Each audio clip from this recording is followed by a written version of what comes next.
It's time for Versus on a Monday. Project Hail Mary is here, and so is the rest of the crew. Nerd Cookies, Angry Badger, Verbal Riot, and where's Alan? The sun is dying, and I can't find Alan. Alan. I'm here. Oh God. Well, good to see everybody. I'm happy you all survived MegaCon. I wasn't there, so but everyone else seems to be recovering. So there you go. Let's get things started and let's kick things off because there's a lot going on. But just a quick like, share, subscribe to everyone who's here. Yeah, please. Angry Badger, Verbal Riot, Nerd Cookies on fire with Dune Part 3 coverage. Verbal did that amazing Adrian Curry interview on Saturday. That was and then Angry Badger is killing it every day. Every day. I'm sorry I couldn't be there on Friday. My I know. evenings are full, man. Yeah. I apologize. Bless. But Chris let's old. get it. No streaming at night. I get it. It's very rare. It's usually after I get home from a movie. But let's get into the box office, if you would, Alan. Bring those numbers up. I'm pretty sure I know which one was number one. Yeah, coming in number one is Project Hail Mary at 80 million. I believe it's 82 million worldwide. Amaze. Hoppers comes in strong at number two with 120 million, only dropping 37%. Durandar, The Revenge, an impressive, only in less than 1,000 theaters at 14 million. Ready or Not, 9. Reminders of Him, 8 million, coming in at 33. Then Scream Goat is about to hit the $100 million mark. And Undertone, Wuthering Heights, The Bride drops to number 10.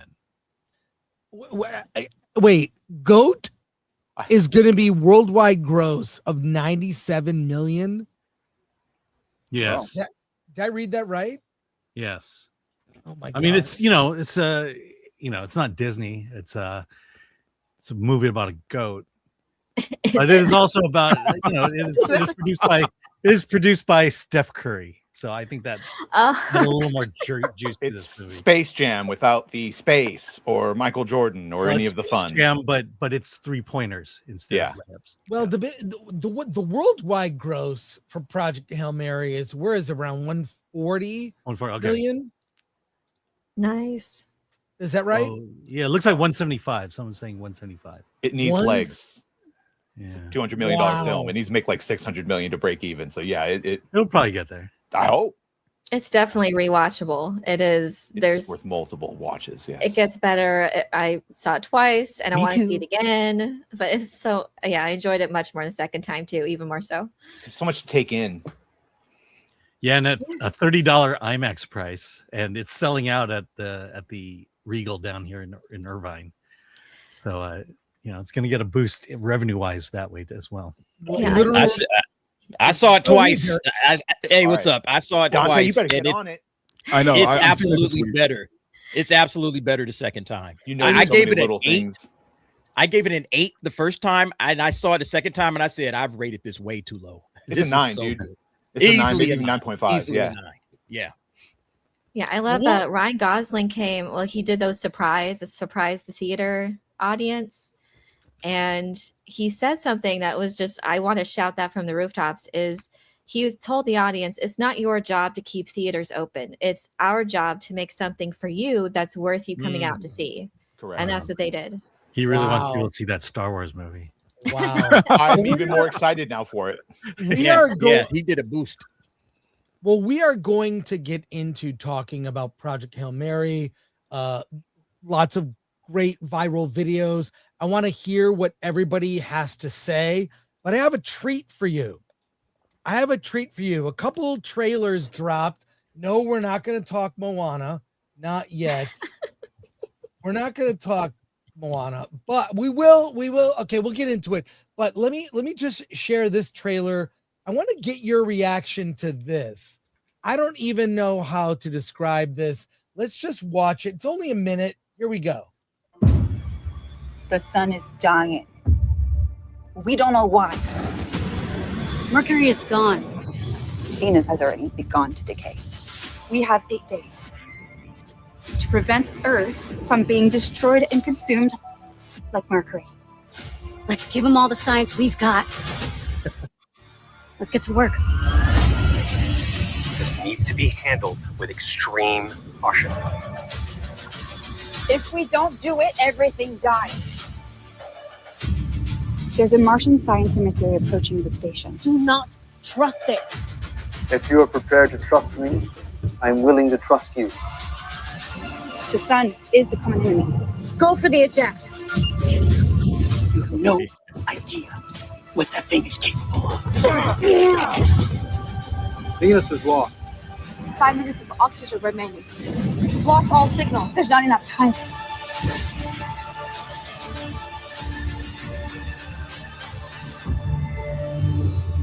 The cluster has entered the chromosphere. Oh no, it's the last Hail Mary. Well, the last Hail Mary. Now, what do we look? You can always count on the Asylum to just get something out well timed. That doesn't look very good. Axel Bronze is going to be great. I can't wait to see female Rocket. And never mind. Oh it's a my whole god. thing. No, it's I mean, that probably costs $10. It looks bad, but if you can't get enough Project Hail Mary, maybe that'll help. I don't know. Okay. Now you know that exists and you can see it. Dante, Yo, I give Asylum credit, man. Asylum has stayed in business, making some of the worst movies off of these big time titles, man. They have stayed in business a long time. So because it costs them nothing to make. Yeah, they're so cheap. I mean, their studio is in Burbank. That was all on a green screen. We interviewed a director who made a movie for them, and he made a documentary while he was making the movie. It's called Mockbuster. And the guy who runs the studio, who just says flat out, we make shitty movies. And we just copy whatever's coming out to theaters. Yeah, the trend is. They rushed out the last Hail Mary. So funny. I mean, James Gunn got to start with trauma. So I mean, yeah, it can happen. Now he gives us trauma. Yeah. Well, let's actually talk about the Moana live action before we get into Hail Mary. It came out. It's here. We just saw Moana 2 last year. So have you guys seen this yet? Nope. Unfortunately, I saw a little bit. Yeah. Okay. Well, let's watch it and see what everybody thinks. I have my thoughts. They're not good. Here we go. It's The Rock. The Rock. Let's just watch it. I know a girl from an island. She stands apart from the crowd. She loves the sea and her people. She makes her whole family proud. Moana, listen. Do you know who you are? The stories are true. The story has just begun.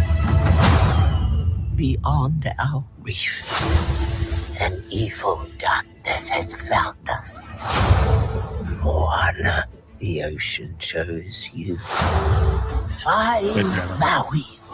Restore the heart of Te Fiti and save us all.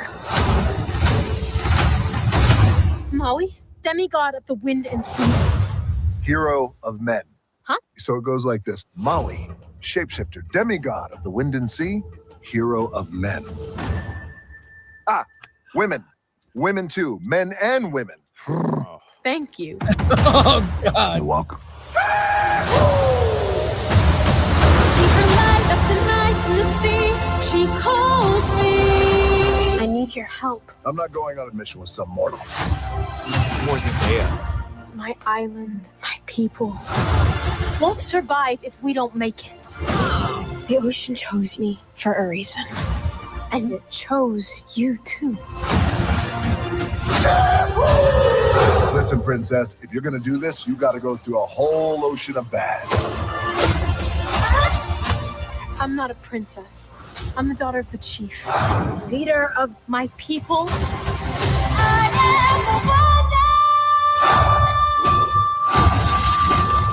Are you ready to be the hero? Let's go save the world. I got your back.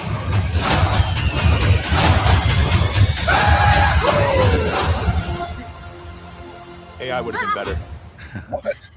Is there something in my teeth? Okay, what do you guys think? I'd rather watch The Last Hail Mary.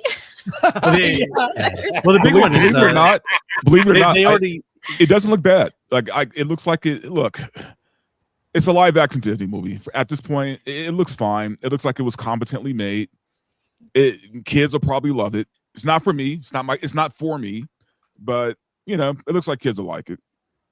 I feel like No, I've it looks seen this cheap to movie me. before. I feel like I've seen the exact same movie made before. I'm tired of Disney remakes. I'm just sick and tired of them, man. Just like make something new. Stop going back into your old catalog and just hitting copy paste, but with the, I guess a modern take on it. So now she's, a modern Moana. She's going to be better than the last one in the cartoon. I am so sick of it all, man. Sick of it all. Ironically, the Dwayne Johnson and the girl who plays Moana are not that animated. Right. They just, it felt like a lackluster acting performance. Yeah. Well, because it's all against green screen. To me, it just looks like a cartoon.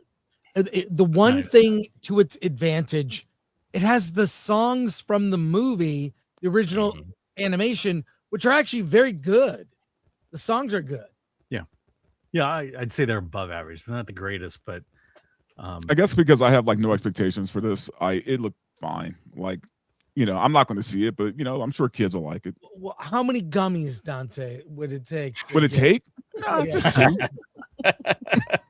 I mean, coma-inducing or He's lucky. 20 Like Jeremy 20 Johns milligrams, does, is alcohol required or not? Yeah, Just- no alcohol required. I love that. By the way, Look, if I had to take my nephew to go watch it, look, 2 gummies, I'm straight. By the way, they surprised just announced the live action Hoppers is going to be coming to theaters next year.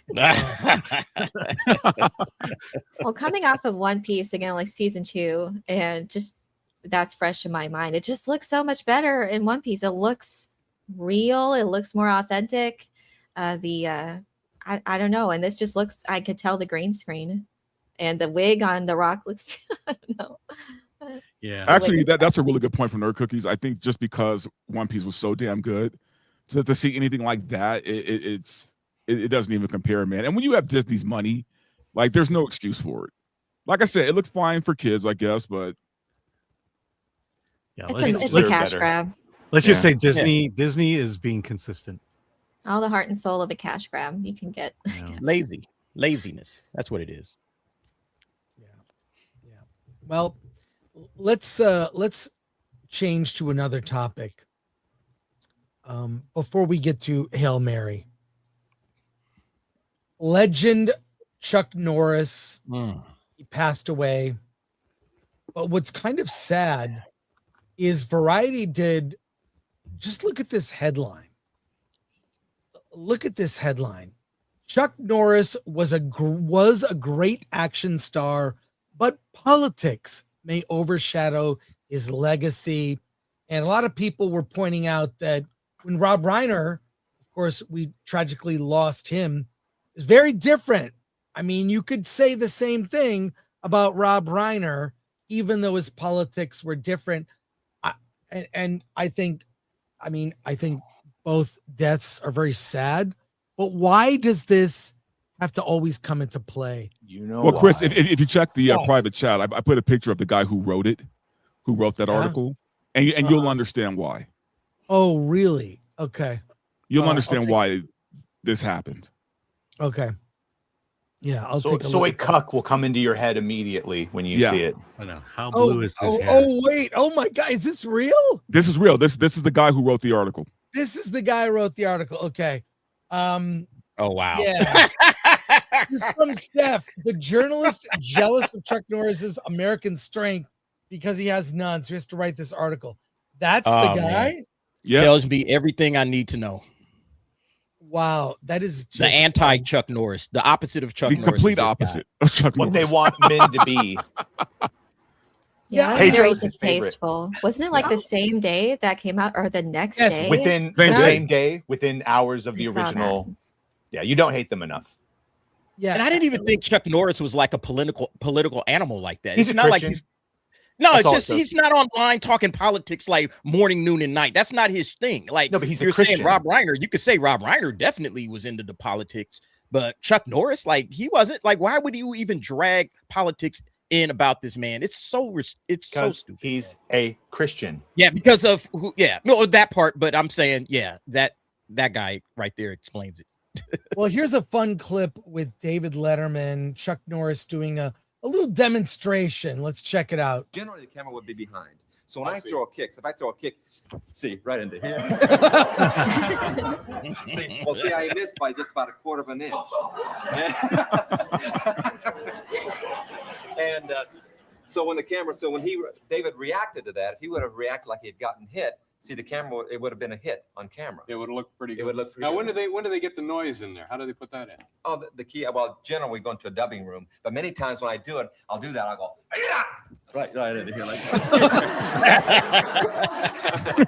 or I'll punch that thing with a punch. See, right into here like this. So, but anyway, if that's how he reacts, if I throw the punch that close, he snaps his head back, and it's a hit on film. Mm-hmm. Generally, the camera would be behind. What a pro! What a class act! Yeah, he didn't really ever speak much about. He mentioned. I heard some clip where he talked about how there's one clip, and he said what we have said, that he is a traditional Democrat, and then the Democrats lost their mind, and they stopped believing everything, and then the modern Republicans believe everything that what we've said 20 years ago. He's a classic liberal, and so he went to Republican, but that's basically the only clip I could find of him being political. Yeah, basically. But here's the thing. They ran that article on the same day. I mean, I just find that so disrespectful. Well, Variety's already dug their heels into the ground. I mean, they're going to be what they are until they finally go out of business. Yeah, it's just so sad. It just doesn't. Can we just honor the man, his achievements? Same thing with Rob Reiner. He really got into the weeds on politics from a different side, and that's fine. That is completely fine.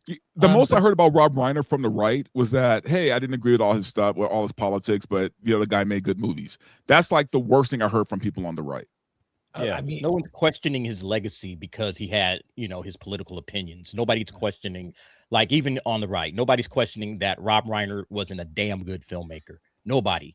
Just like no one should question Chuck Norris and his legacy to film, and martial arts and action movies and everything that he did. Nobody should question that just because he has politics they don't agree with. But here we are. Pisses me off, man. I'm telling you, I've avoided this topic because it gets me hot. So I'm gonna just lay back and be quiet. You don't have to be quiet. Not here. Well, I'm just saying, like, Chris, man, it's like, I'm tired of this crap, man. Yeah. I am so sick and tired of every single time a celebrity passes away, we're having this conversation about their politics. And it's like, can we just enjoy the fact that this person was a part of something that was amazing, the film industry? This is why the film industry keeps cooking its own goose, because they keep wanting to go in this direction. Okay, instead of just making it about the movies and making it about the entertainment, they want to make it about politics. They want to throw politics on the fucking front page of everything, and I'm tired of it. Yeah, I think entertainment media is worse than the actual film business. I think studios are starting to wake up a little bit. I think it's the entertainment media that continues to sink them, though. Is this the gayest Chuck Norris article ever? Yeah, it's that stuff. Written by that dude. Hell yeah, it's the gayest. Yeah. The guy that wrote it, man, golly. Like, politics doesn't have to be a part of every conversation. We could just, I miss the days when we just talked about movies. And now there's this kind of seeps in for no reason. And it taints the conversation. Dude, it's the only reason why One Battle After Another won that Oscar. It's the only reason. That's true. I believe that's true. Well, let's get into it. Project Hail Mary, and we may get into spoilers about the film later in this discussion. So, Dante, spoiler, it's good. Yeah, spoiler is, yeah. Everyone just come out with your thoughts. At the same time. All at the same, just whoever wants to go, please. What do you think? It's amazing. Amaze. I agree. Amaze. Yeah, y'all know I was super excited I've been waiting for years for this film, a couple of years since I knew it was coming out. And I'm loving the moment to have these expectations of something to be good and then having this film meet those expectations. It's just that rare gem that just never happens. So very, very well done adaptation, a thrilling time at the theater, and that's all you could ask for. Yeah, I really like this movie. To have all my friends overhype this movie, maybe kind of skeptical walking in, but it delivered the goods. Yeah, I think, Elaine, before we started the stream, we were talking about, we have seen it twice, both of us. The first time I was kind of nervous and a little concerned, like I didn't know how the ending was going to play out. And it does hit all the beats of the book. I felt at times the first time I saw it, it really just breezes through a lot of things. The book and the movie are two separate things. The book can be this, the movie can be this, equally good. And there are moments in the movie that aren't in the book. Yeah, there are several surprises, which was nice. The karaoke scene, the book with the Harry Styles scene. It's not. It was so like happenstance. They said, "Well, we're doing this karaoke scene. It's like a bonding moment," and then they asked the actress who plays I'm spacing Strat. Yes, Strat. Sandra Hüller. Yes, they asked Sandra, like, what do you want to sing? Apparently she called her daughter and said, is this Harry Styles song? Is this still cool with kids? And then they like had 24 hours. Can we get the rights to this even? And they were able to, and they did like one take of her singing, and she was really good. Amazing moment in the film. It's a standout moment. And then that song became part of the marketing. There's so many things about the movie I've learned, like just watching interviews with, Ryan Gosling and Lord Miller. So many things about it that are just feel good stuff. Couple things. Gosling got the rights to the book before it was published, the movie rights. Wow. In 2020, before the book came out, he snagged the rights as producer. He's the one that hired Lord Miller to direct, among a lot of other things. And one thing that I didn't even think about, and I loved it even better the second time, it's a family movie. I don't remember any swearing. None. There's This not. is like fudge, which if you're an adult, you think. Just anecdotally, I went to see it the first time at a Prime early screening, and it was not a full theater, and I really enjoyed it, and there was way more laughter than I was expecting. And then I was like, okay, downtown audience, I'll take the chance to see this with a group, because this is a fucking group movie. If you ever wanted to know the group experience, it's this. During the quiet scenes, it's quiet. Everyone is locked in. There's no one on their phones. Like it hit. And a lot of laughter from people. Yeah, that's a good point. The first time I saw it was the Prime early screening, and you could tell they were all like book fans, and we were all kind of having that edge of our seat anticipation, how it's gonna go. But there was applause at the end. But the second time was with general audience, when it was officially announced worldwide, and everyone was there was a good mix of, and it was packed, a good mix of age groups, different there's like teenage girls and just all families, just whole families, different ages, everything. And yeah, the same thing. There was people were locked in, and way more laughs that time. They were really into it, and there were couple of girls singing along to the Harry Styles song. Like that was when they were like in it and immersed. And yeah, so it's like one of those rare films. Like it made me think of Jurassic Park and Indiana Jones, E.T., Star Wars, like where everyone can enjoy it. Yeah, it's what I wanted from Star Trek and Superman. Like hopeful and make me feel great during it, and like humanity. Everything I've wanted from a movie. Yeah, I was definitely getting that ET vibe from this. Just like a wholesome, good story, great acting, amazing visuals. Just had a blast with it. I saw it twice, both times in a packed crowd, and both times everybody reacted. Right, the laughter, the moments of quiet where everybody's like everybody was into it. Fist applause at the end. Fist my bump. The applause at the end. In both screenings, once in Burbank, another at Torrance Delamo. Again, IMAX, see it in IMAX. All right. They have some amazing visuals. I think this really gets the IMAX treatment perfectly. So I loved it, man. I absolutely loved it. Like I said, I saw it the second time and I couldn't believe how good it was. I had to say, okay, I actually rated this too low. Well, what's funny is in one of the interviews, Ryan Gosling was talking about his daughters and that they don't have the movies he grew up with, that he fell in love with, those like great experiences, movies like Back to the Future. He specifically mentions Back to the Future and E.T. Like they're just good movies for everyone. They're not family movies. They're just great films. And his daughters don't have, their generation don't have those movies. And it tells you like where we've gotten, where everything, look, I like a good dark dystopian movie in rotation in a diet of other movies. But when everything is dark and dystopian and we're bombarded with like apocalyptic about the environment or the economy or everything, can we just get a good hopeful experience? And Alan Ng, this is the review from Film Thread, he only rated it an 8.5. Alan, I don't know. With 8.5. 8.5 is good, but still, it's a strong movie. You'd bump that up a little bit. No, Chris, you're saying it's as great as Avengers Infinity War. We are fully in the fourth turning of civilization where, period of like 80 years, and then society goes through a huge strife, and then we want back hopefulness. We want clear good and evil, good and bad. None of this fucking postmodern nihilism where, well, what is good and evil? This was a good thing about humanity in a positive light and just, hopefulness of the future.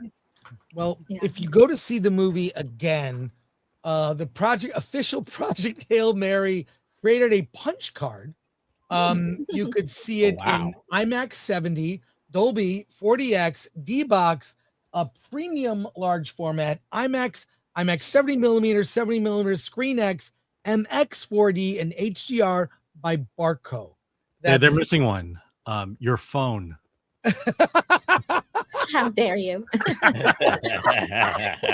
These are the 10 different ways you can see the movie. So wait, if you punch all of them, what do you get? Sandwich. I have no idea. But and they also have stuff on the website, the Project Hail Mary website, where you can download a thing that you can fold, the little figure that Rocky creates of Ryland. Yeah. You can print that out and fold it out of paper and make one. That's cool. Which is real. I love all the creativity that has come from this. And of course, Ryan Gosling being Ryan Gosling, what did he do? He shows up to the theater in New York. Let's actually watch this clip. I'll play the whole thing for you. It's great. So awesome. What's going on? What's up, New York? Why don't you surprise me? So surprise. Is it was an early show on the Thursday, so you guys, what's up? No, wait, so I get extra credit for having the bucket. You got the bucket. I haven't seen the bucket yet. What's your name, Miss? Gadget Trish. Gadget? Yeah, got my YouTube. Oh my God, yeah, you gotta hit that up. 6 years ago, I got the manuscript. The most ambitious thing I'll ever make. It seemed impossible. It was too good not to give it a shot. 6 years later, we did it. Here we are. We're all back in theaters.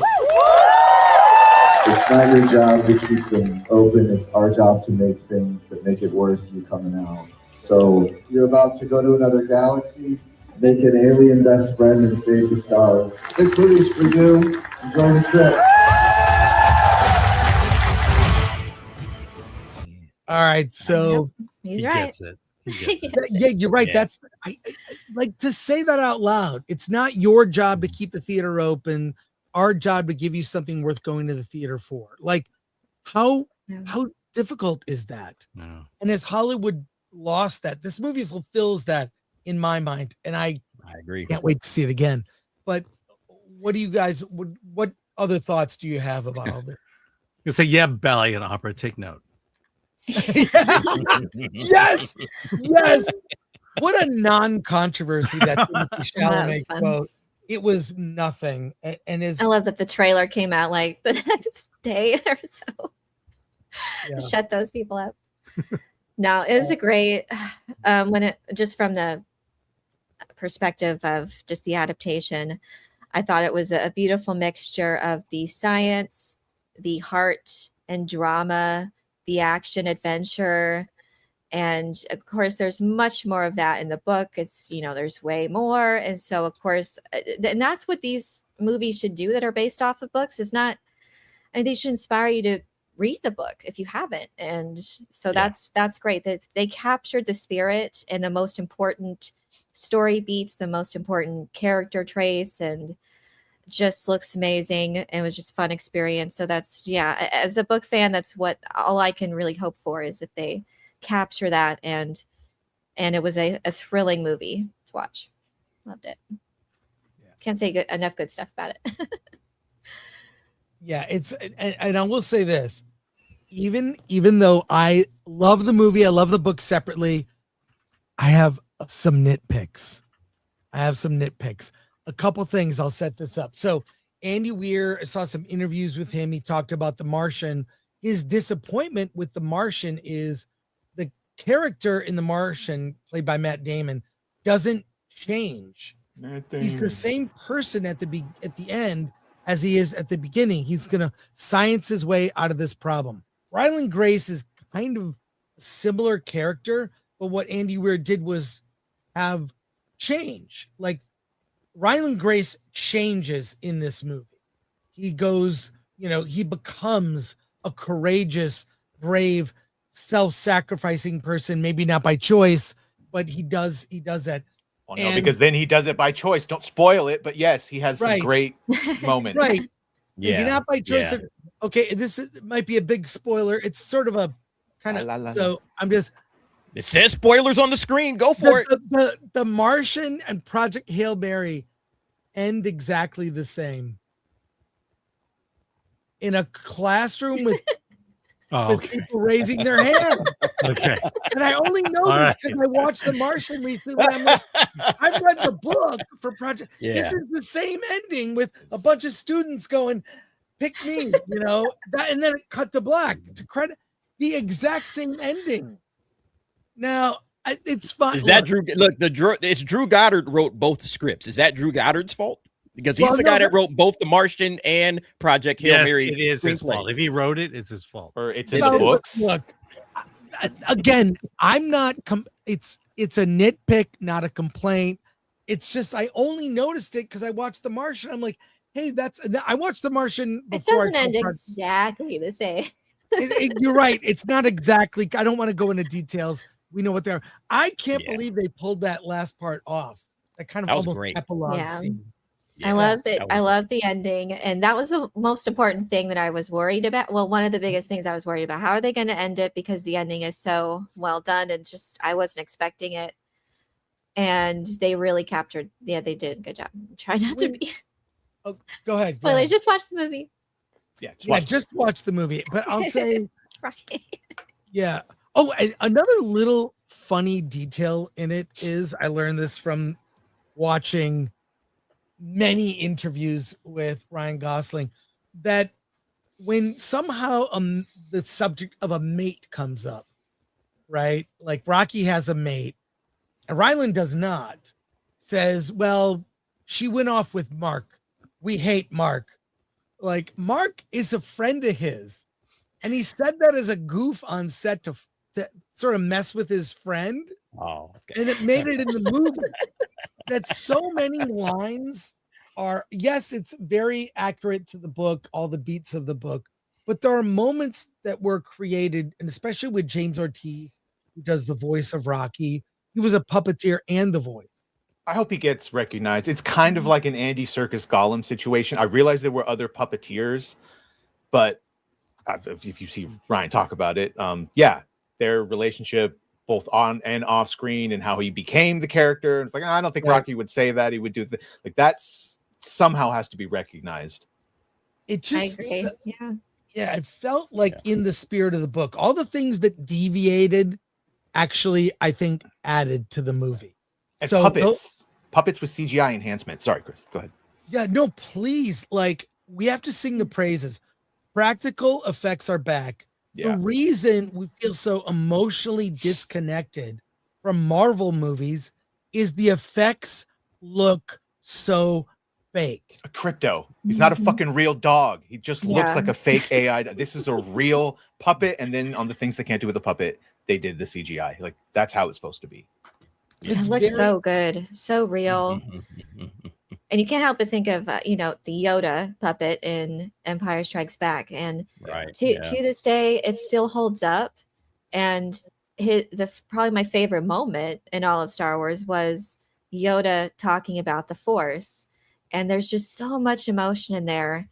And that they inject into that puppet and the performance. It really, you don't think that you're looking at a puppet, and that's how it should be. Yeah. And same thing here, both Ryan Gosling when he's reacting to Rocky, of course that's part of it too, but the performance of the puppet is what he feeds off of in his performance. So it was just very, very well done that they can do that and get them. So incredibly warrants awards, but we'll see. Well, another thing, I saw an interview with Lord and Miller, and they were talking about this very thing. How do you make this character Rocky seem so real? And they went through like Yoda might be one of the best, right? And of a inanimate object becoming fully realized character. And really the secret to that was Mark Hamill's performance. And Mark Hamill has not been considered a great actor, but him acting against a puppet is what made Yoda feel real. Oh, well, and Frank Oz being on set. Yeah, obviously Frank Oz. Manipulation. Yeah. But Mark Hamill being the human, treating Yoda like that is what helped bring Yoda to life was Mark Hamill's performance. He's never been given credit for that. Yeah. So, I don't see the bromance in this movie that we got between Grace and Rocky. I don't see that happening with CGI Rocky. I see that happening with an actual physical, puppet that Ryan Gosling has to interact with. A tennis ball with the picture on it. Exactly. Yeah. You have something right there that is like, okay, I can act against this. But if it's just some CGI thing and you're just trying to figure it out, it's like, and you lose that little tiny bit of humanity that's going to get lost between him dealing with a CGI thing versus an actual puppet. That's going to be the difference for us, the audience, because we're reacting to, our, avatar, so to speak, is, Ryan Gosling. We're seeing this movie through Ryan Gosling's eyes. We're experiencing it as he experiences things. And so we need something physical that we can say, okay, if I were in this spaceship, this is what I would be encountering. And it can't be CGI. It has to be a physical thing. And because it is, it makes that bromance work so much better because that's the highlight of this entire movie. Is the flashback stuff? I didn't really care for that stuff. See, I was gonna say the complete opposite, because normally with flashbacks, I'm like, okay, let's go back to the other thing. The flashbacks were welcome, and they kind of happen as he's remembering. It's not a spoiler, right? It's like a narrative. Yeah, I thought it was good to set up like what happened to him because of how the story progresses. I thought that was a good way to kind of explain where he's at, what's going on, how did he get Carl. Here. Yeah, yeah. Like I thought the flashbacks went very well throughout the whole. That's where a lot of the comedy was. That I enjoyed that part. That part right there was really good. Well, I mean, the whole thing is this big opening is bigger for a different reason. It's the biggest, and I can't even remember, of a non-franchise since Oppenheimer. It's like since Oppenheimer. That's right. Yeah, Alan, I got that article you wanted me to share, and they're talking about how like this movie. Oh my god, why are we getting all these ads? That like it's a non-franchise movie. It's a completely original. It's everything is crappy. It's ABC for crying out loud. But that's another thing worth noting. That aspect. Yeah. No franchise necessary. Although this is like a pseudo franchise of Andy Weir novels. I mean, I don't know if we should get into speculation because they've talked about a sequel already. He said he has parts of a sequel, Andy, but he's not going to write it unless there. I hope he fucking does it. I don't think it needs. I'll say this: great. I couldn't, because I really got emotional when I finished the book, and I thought, well, there's got to be like the story is not a cliffhanger, but it ends a certain way. There's like, to me, just thinking like there's another story to be told at the end of don't do it. Don't do it. Don't do it. I'm just saying, look, now, do something else. Maybe a book Another book. Yeah, that he Not says a unrelated, sequel. right? Yes. Yeah. A good story will always leave you wanting more. Yeah. Just leave us wanting more. Leave us wanting wanting more, but we're not going to get more. It's like, nope, that's the story. All right. Well, you can dream up your fan fiction in your own head if you feel like it, but yeah, don't make another one. Nope. This also did nothing but help everyone. Like Ryan now, way more people I hope excited for Starfighter. Lord Miller, those fuckers I'm actually will looking have, forward to a Star Wars movie. They will have their pick of anything. And Drew Goddard, we still upset he's writing a Matrix movie. Like if it's separate and it's on his own, yes, I'm still upset. But yeah, he is. He approached them with the idea, by the way, with it. So it really makes you wonder what Solo would have ended up like if Kathleen Kennedy just let Lord and Miller alone. Just let them cook. How good might Solo have ended up being? Who knows? Yeah, before they replace him with Ron Howard to reshoot everything. I feel like they could have, had they been allowed to finish their vision for Solo, that could have really been something special. I mean, maybe they lean into the humor too much. So what? You've got to let them try and be free on set. And then what makes it in the movie is different. But the only thing I really heard is it leaned more into comedy, the Solo movie. Yeah.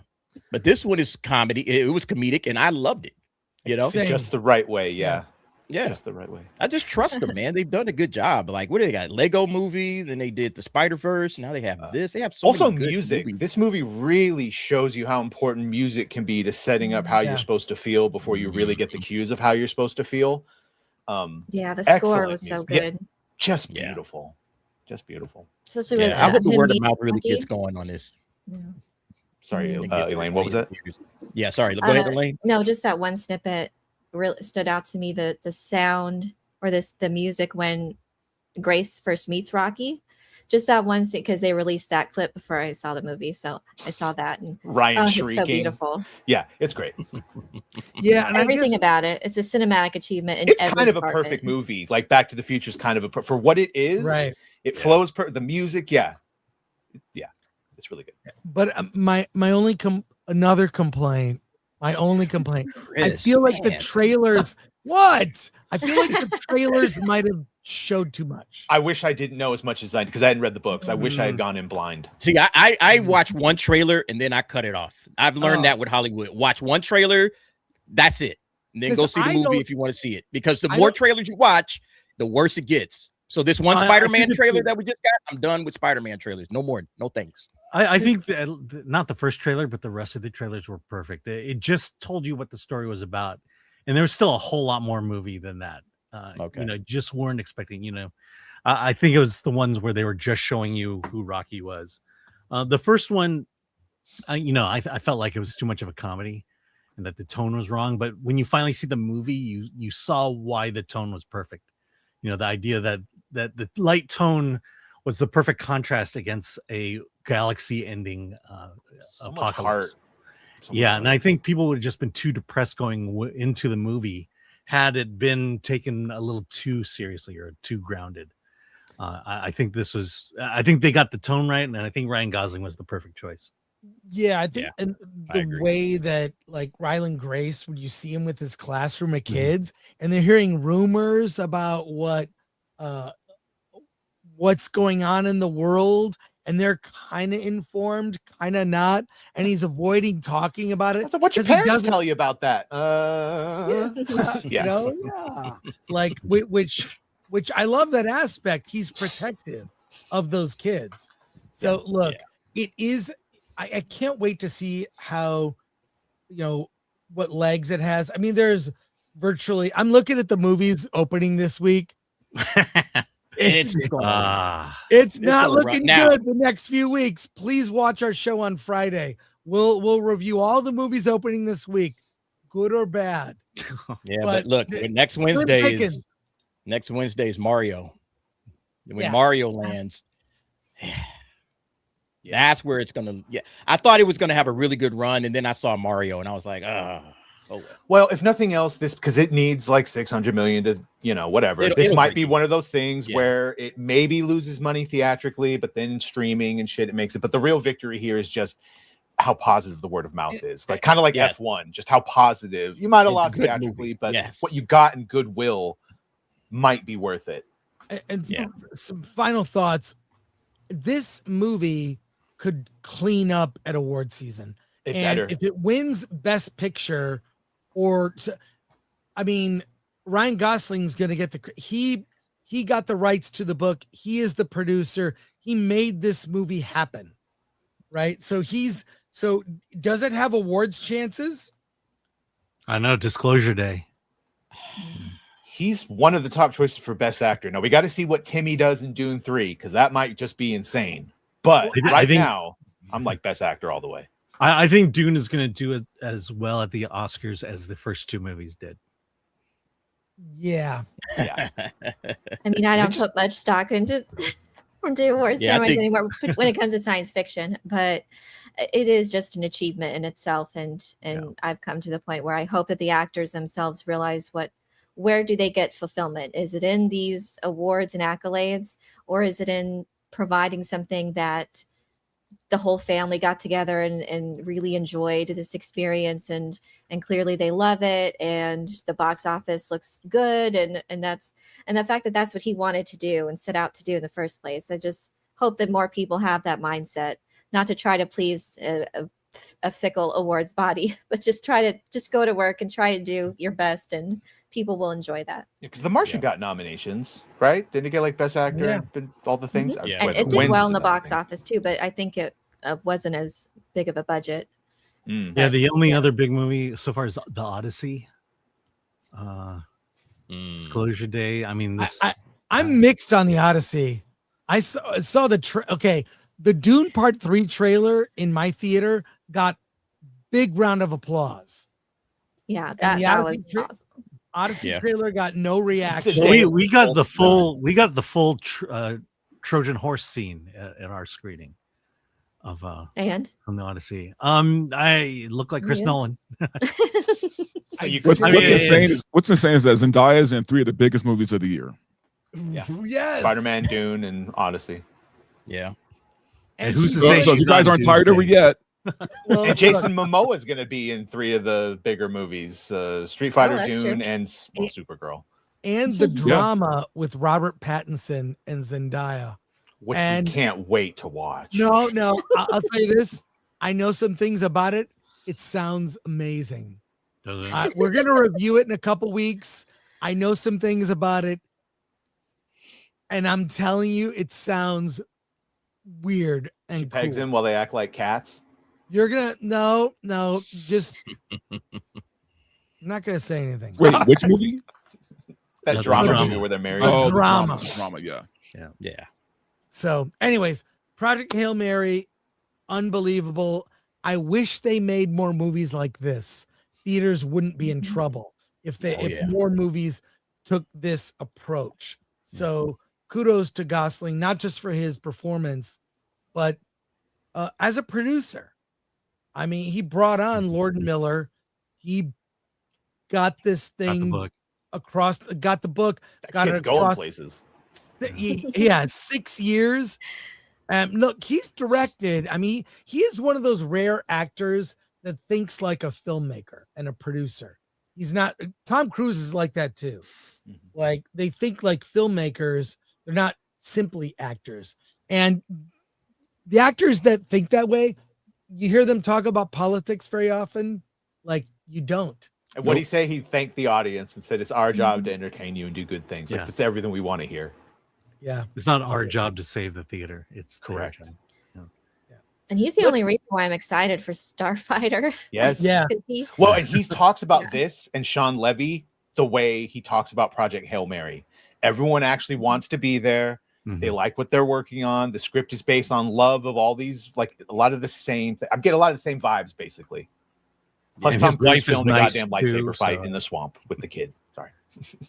His wife is nice too. He saved jazz. He saved the universe. Now he's going to save theaters. Well, that and he doesn't have like Kathleen Kennedy breathing down their back either. So maybe they have more freedom to do what they want in Starfighter. Yep, it's gonna be a Picard type thing. Let's go to comments. And hey, we got a big hey Mo. Hey Mo. Yo, Mo Zizlak for 50. Unpopular opinion. I think the movie is overrated. The tone was too silly at times. I think removing Grace saving Rocky during ship's destruction was a mistake because it showed humans and Iridians were similar beyond their desire to survive. Way to bring the room down. I know. Wow. Well, no, but for 50, thank you. And there's a direct scene that's like this. So look, I agree with your sentiment in the sense that the movie is being overhyped. I've only seen 2 negative reviews. One from Manola Dargis that was really biting. I mean, it was. Was that not biting. the consensus? Is that it's not being overhyped? It is being appropriately hyped because it really is that good? Yeah, I think it's I will say on this channel in particular, it has been overhyped. And going in, this is going to be the greatest movie ever made, and blah blah blah. Well, I never said that. I never said that. I think You might I've as been well have. appropriately hyping it. Well, thank you, Mo. Appreciate that. Appreciate it quite a bit. Some more comments here, and I got a lot more topics. Andrew Cram gave us 5 Film Threat memberships. Thank you, Andrew. Shout out. Hi, Elaine, Chris, Alan, Dante, and Badger. Member for 26 months. Don't forget chopped liver, I guess.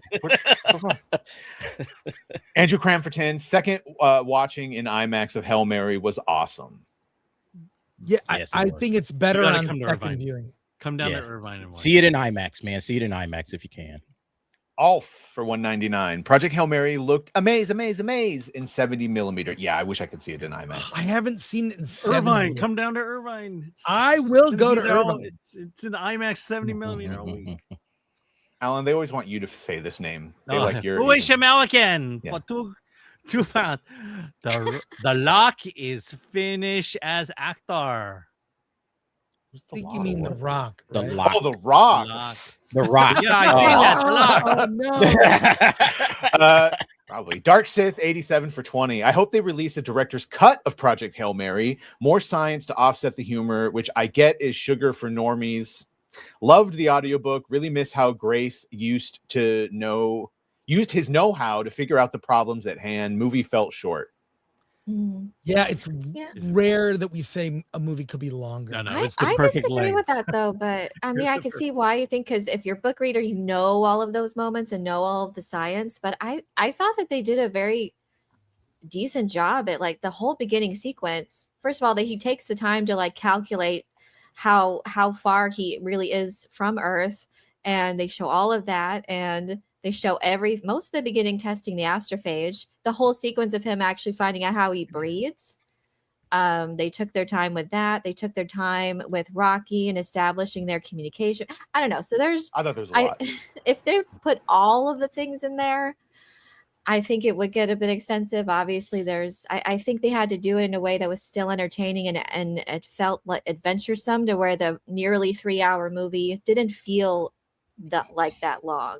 So I just think it's a balance to be had, and I just hope it inspires people at the end of the day to read the book, because there's all of those juicy bits and with the sciences and everything. So I got to try to the audiobook. How I take in, like, if I watch a movie, like, that's what I think adaptation should do. It should send you to the source material. It shouldn't be its own thing. It's like, yeah, I watched it, but then don't you want to know more? Don't you want to read where this came from? Like One Piece did that. One Piece made a ton of people go and watch the anime, the live action One Piece, I should say. So I think that's the beauty of, movie adaptations. It's like you can actually create a whole new, fan base for your movies and your work, or excuse me, the novel, just by doing it right. So yeah, that's what I love about it. The movie should cover the spirit of the book, not necessarily the details of the book. Right. And regarding the length, it was the perfect length, because after it was over, I walked to the restroom. I didn't run. No, like Elaine said, you have the books, and then Ray Porter, the guy that does the on Audible, there was a little trailer before it, like, hey, if you like this, go to Audible and get the audiobook, because no one fucking reads anymore. Get the audiobook and listen to it. So his narration is superb. Yeah, good. Definitely. Quote unquote, no one fucking reads anymore. No, we just listen to them. Uncle Jimmy Jam, member for 11 months. I can't stand this BS. These mofos are so demented. Chuck Norris was a genuinely good man, period. Agreed. Yeah. Thank you, Uncle Jimmy Jam. Matthew Hammond for 2. Project Hail Mary. Yes, this is everyone's freaking out with it. He couldn't do thumbs up, so he did thumbs down. Yeah. Awesome. I love it. Well played. Well played. The A Serious Man for 5. When Carol O'Connor, a progressive dim, died, there were weirdos cheering because the character he had played on TV was a conservative stereotype. Yeah. Oh, that's great. Shout out A Serious Man. Appreciate you. But yeah, it's so weird that just it was not who he was in real life. Bizarre. Pookie Malibu, member for 20 months. Project Hail Mary is a great book adaptation. I can't wait to get the 4K Blu-ray. Go see it in IMAX if you haven't. A real IMAX screen, by the way. Yes. Yeah. Not the AMC IMAX screen. Geek Truth 64, member for 35 months. Project Hail Mary was great in IMAX, the real IMAX. Be buying the 4K Steelbook. I can't wait to see your review of the DVD. Indie Shade for 5. Watched 99's Mummy again. No politics, no wokeness, just a fun, exciting adventure with action, humor, thrills, and romance. Pure entertainment. Yeah, when I say they don't make movies like that, what I mean is that a movie like Project Hail Mary, yes, it's science fiction, easily classifiable, but it's also a buddy film. It also has humor. It also has action. It has all the elements that make a good movie. I saw a tribute to Richard Donner once at the Academy, and Kevin Feige was there. And someone asked, we don't make superhero movies. We make movies that have the elements of all the classic Hollywood films, humor, heart, drama, romance, like all those elements are in those old classic Hollywood movies meant to entertain under the guise of superheroes. So yeah, and Mummy 99 was just like that. CD Stein 69. I know Badger's answer, but a question to the panel. Does this make you excited for Starfighter after seeing Ryan and Project? Yeah, we kind of all answered that, but yes, like we're all more excited. I'm actually looking forward to a Star Wars movie this year. Yeah, I am. Yeah. Thank you. I don't think I've ever not liked a Ryan Gosling movie. I mean, I haven't seen all of his movies, but what I have seen, he's really good. And you like La La Land? Oh, I love La La Don't think Land. I I didn't thought see he was that good in one. the Fall Guy. I like the He was Fall great Guy. in The Fall. Fall That didn't Guy? get a lot Fall of Guy marketing. is so I good. liked him in Blade Yeah. Runner 2049. I didn't like I liked everything it. in Blade Runner, I but liked his it too. performance was good. Now, was it Kids Incorporated? Was it that one, or was it Bro, I liked him in Young Hercules. Okay, one season of Young Hercules. Remember the for Titans? Kevin Sorbo. Andrew Cram gifted another 5 Film Threat memberships. Thank you, Oh, Andrew. Thank you, Andrew. Keeping us alive over here. Jim Watari for 10. Will Artemis, which has Lord and Miller attached and has a script, come off of the back burner? What's Artemis? I haven't heard good things about that book. It's an Andy Weir novel. Yeah, I haven't read it. I heard Andy Weir on a podcast totally diss Artemis, and he felt he made mistakes. Like, and he understands it was not. That was the book he wrote after The Martian. So, and it kind of sounds like he tried something different and failed at it. But that's it's a thriller. It's a thriller that takes place on the moon, kind of like a moon base. Yeah, like a mafia story on the moon. Yeah, it doesn't sound very good. Everything I know about it doesn't sound good. But I don't think Maybe we'll adaptation see. would be better. I don't know. Maybe they'll fix. That's where you any can fix issues. it up. Yeah. Right. Your Thank you, adaptation. Jim. I mean, does Lord and Miller have a flop? I can't seem to think of one. I don't Not think a lot so. of I mean, the Lego movie was Solo lost amazing. money. Oh, yeah, Didn't he do that? Ron Howard. that wasn't their movie. Yeah. I know. Pilgrim Media for Got that 2. one. The Oscars have proven there's corruption. Yeah, who cares? Yeah, I agree. I think that's been true for a long time. Joel Watkins for 10. I know it's off topic, fellers. Did you all see the cancellation dance all the way from Vegas? We are getting Trek back. Make it so. And miss you guys hanging at Millennium Fandom Bar. Well, Are we getting it back though? oh no, Yeah, well, that's yet to it's be our seen. next news story. We'll talk about it right after this. But yes, More good news to come. it's official. But yes, I was get dancing. into it. Andrew Cram for 10. Sorry, DA. Hello to you as well. Hey, Oh. of course. Thanks, Andrew. Stitch the Elder for 2. I, for one, love DA. You are not forgotten. Oh man, it's a love fest. But man. but I only appreciate $2. I mean, Yeah.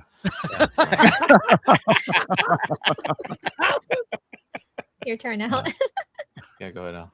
Okay, Okay, Alan. a foolish American for 2. Lucky was Clara as Grace. Grace. Oh, very Oh my cool. That's God. racist, Alan. Jan Hugh gifted another film of threat memberships of 5 count. Thank you. Yep. Graph Web for 2. In the name of all that is holy, hashtag cancel Disney Plus. There we go. Awesome. Well, there is some news. There is some news, folks. I need you to prepare yourself for this. I'm sitting It- down. Are you sitting down? Okay. Well, it's not in the prepared things. I'm just going to tell you. I'm just going to share with you. It's now official that Starfleet Academy is canceled. It is official. It's It's dead, official. Jim.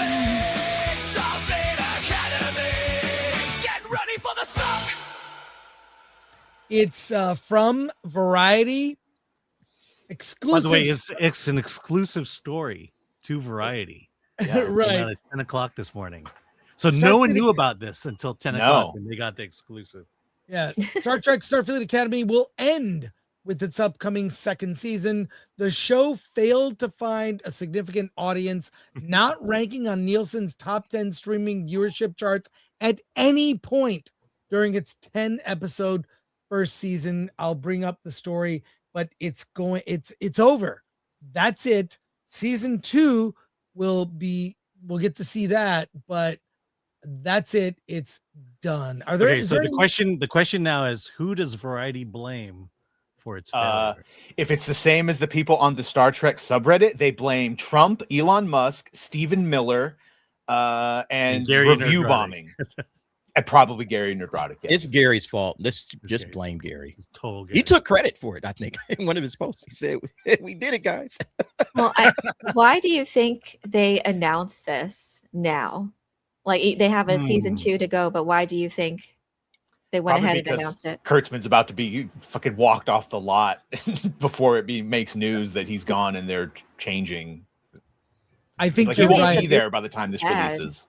Yeah. I mean, he put out the bottom of the article. He has like a little goodbye letter that he wrote. It's basically saying second and final season. So, that's good. He knows he's gone. He's giving his goodbyes before, we say you can't fire me. I quit. That type of situation. I think. Thanks for the going down. There's a letter at the very bottom from Kurtzman that basically outlines, what happened.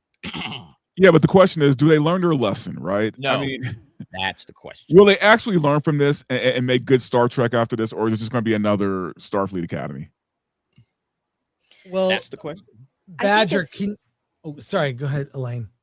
Well, I think that, this is what I said before when Paramount got them, got Warner Brothers. Like, I wish that they would do something with Star Trek to prove that they can handle other beloved IPs and willow it or do something. And when I saw this announcement, that kind of spoke to me as they're making a statement, because they could have just waited until the second season premiered. But no, after the first season premiered, now they're saying that it's canceled.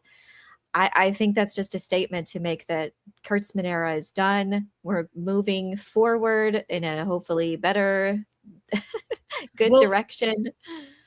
It also, by announcing this now, it allows them to consider other options, they can meet with other producers, throw out other potential series or movie concepts. Badger, perhaps you can read this. Right, but my question is, do they really learn, right? It's like, it's easy to say, okay, Kurtzman was bad, so we'll go to somebody new. That person that they go to could be just as fucking stupid as Kurtzman. And that's what I'm saying. Are they really going to learn from this, or is this like a bunch of bullshit? Dante, who is they that you're talking about? The Ellisons? Because yes, I think they're quite aware of what Kurtzman has done. Yeah. Which is why this is being canceled and Strange New Worlds was shortened and the movies have been announced to have no connection.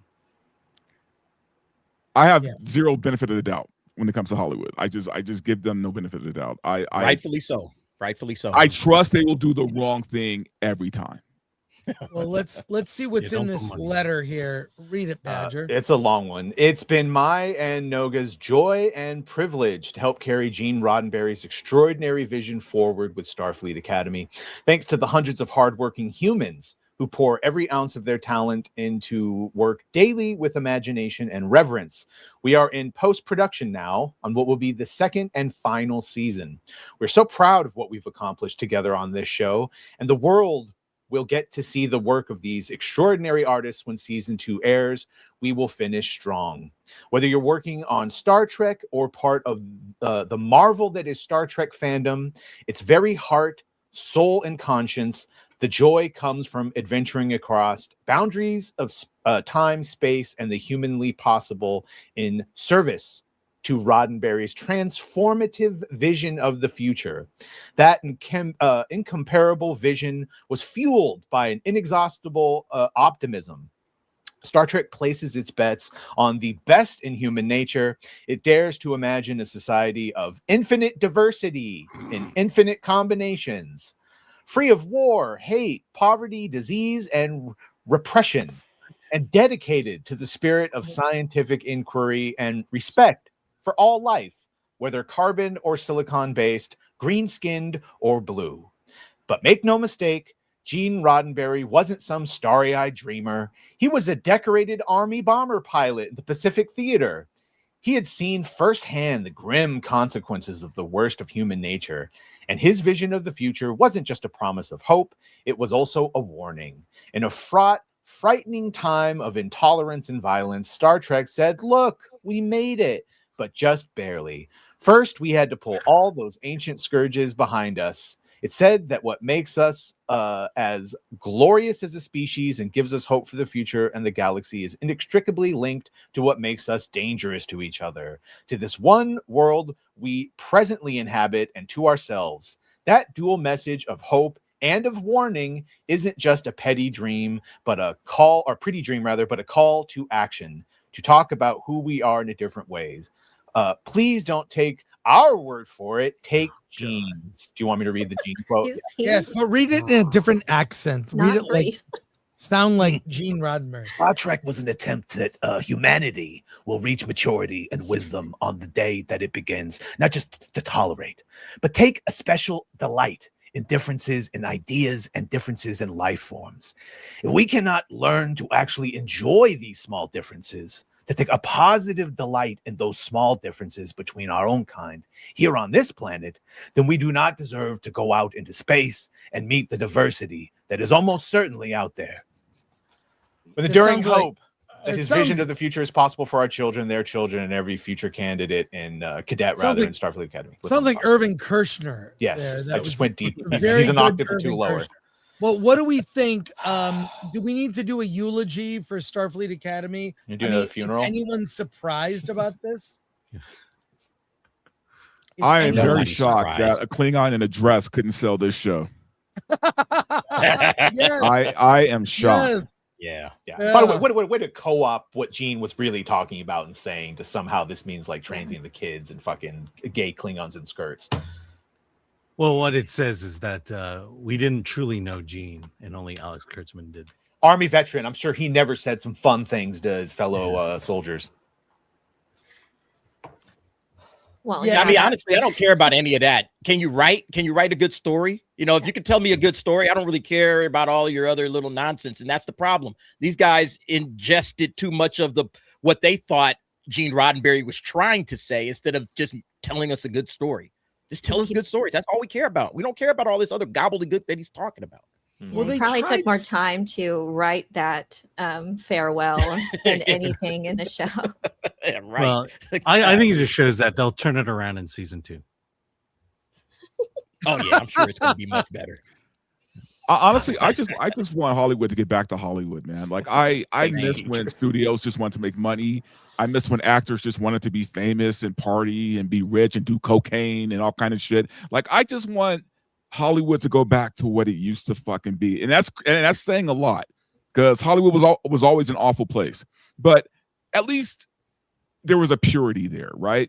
It was an entertainment thing, right? They did their thing, we did our thing. There was no politics involved, and if there were, they kept it to themselves.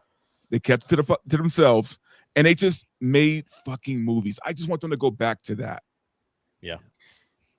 Well, he's trying to preach about what Gene Roddenberry, what the spirit of Star Trek was, but the result is none of that. You're just trying to tell us something, but you couldn't show it. And again, just trying to preach, I guess, through your show. But at the end of the day, Star Trek was exciting. It was adventuresome. It was entertaining. And that it should be right alongside these moral and philosophical themes.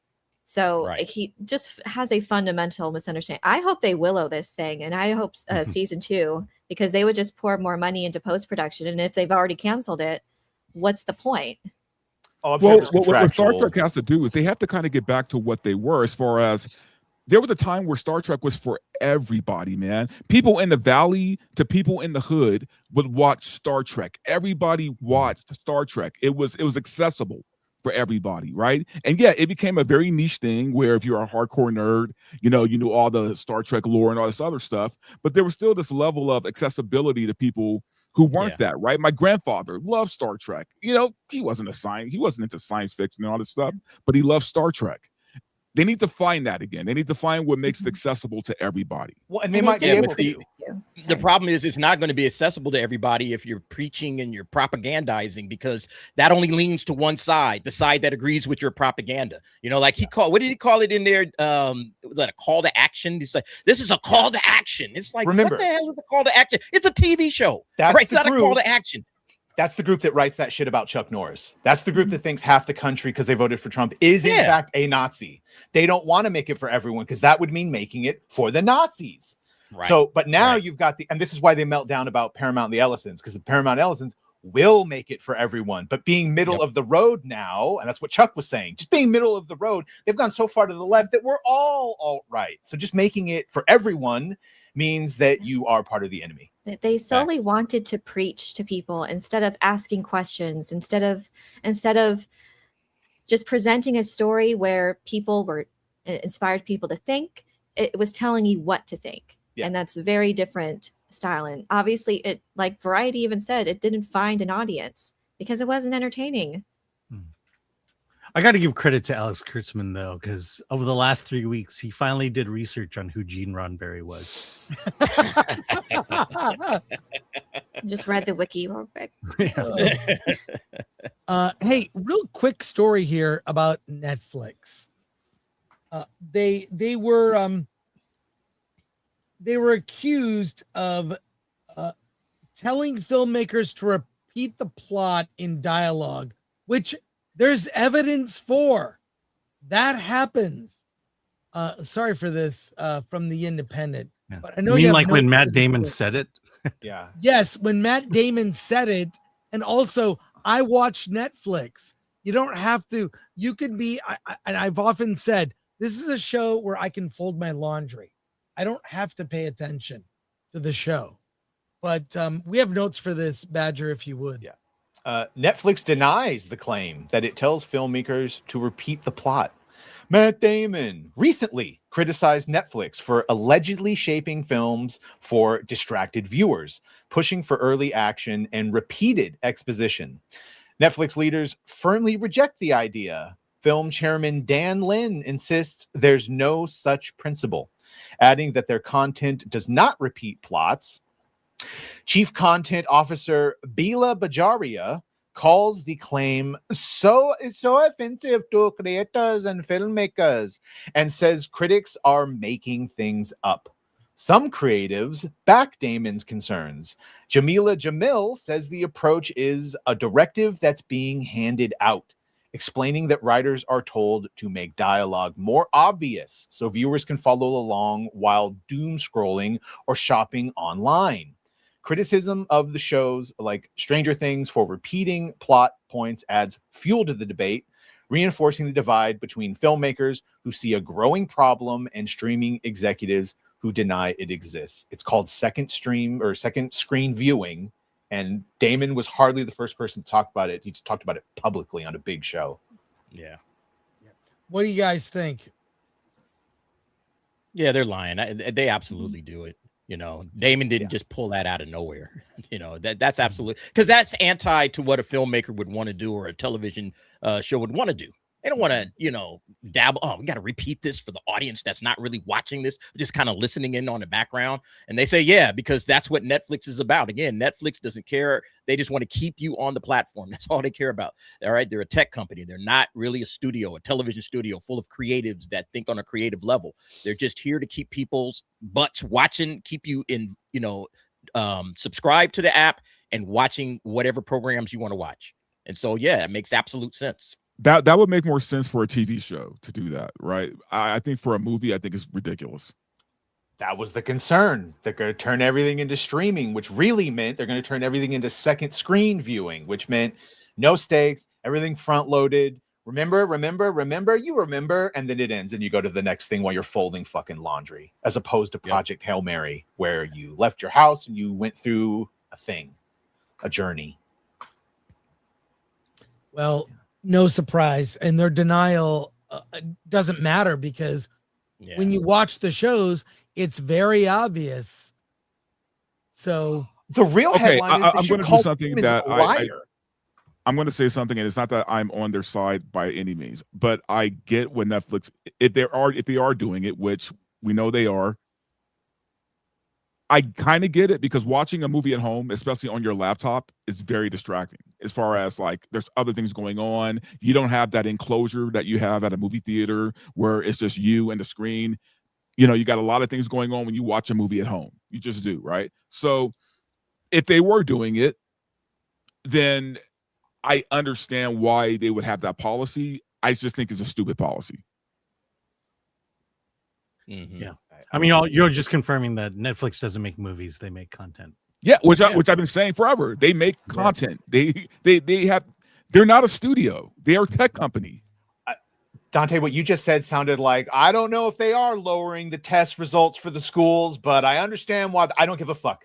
No. I'm not. Don't lower I'm the saying standards. I People get don't their know how to pay science and attention. why they do it, but the fact that they're denying it is weird to me, because it's like, yeah, if you know you're doing it, just admit that you're doing it. But so that's the weird part. But based on how their business model is set up, I understand it. I don't like it at all, but I understand it because that's always been their business model. That fits their business. But the thing, but they'll tell you also that it works. You know, like It works for their business. I know it works for them. I know movie producers who have made movies for Netflix. They get notes from the algorithm. They implement those notes, and their movie lasts 7 weeks on the top 10 of Netflix viewing because it works. Yep, because we're all just a bunch of numbers and data. Yeah, and look, and like I said, I don't agree with it. I'm saying, but if it's their business model and they've been very successful at what they do, then as much as I don't care for it, I get why they do it. Is what I'm saying. People got to start looking at Netflix closer to YouTube than anything else. Exactly. That's what they got to. People's got to start thinking Netflix is like YouTube. They're just here to keep you on the platform. YouTube will just keep shooting you different videos that you watch this video, you'll watch this video, and they keep giving you, the recommended and the suggested. You got to start thinking of it like that instead of thinking of it like a traditional movie studio or television studio where they just want you to actually enjoy the actual movie and the TV show. They just want to keep you there. They just want you not to move and do something else and turn off the app and turn off your subscription because it's like, I'm not really getting anything out of this. That's the whole goal of Netflix. Their episodics do so much better than their movies. I mean, why am I sitting watching Is It Cake for 2 seasons? You want to find out if it's cake. Is it cake? I mean, God damn it, I love that show.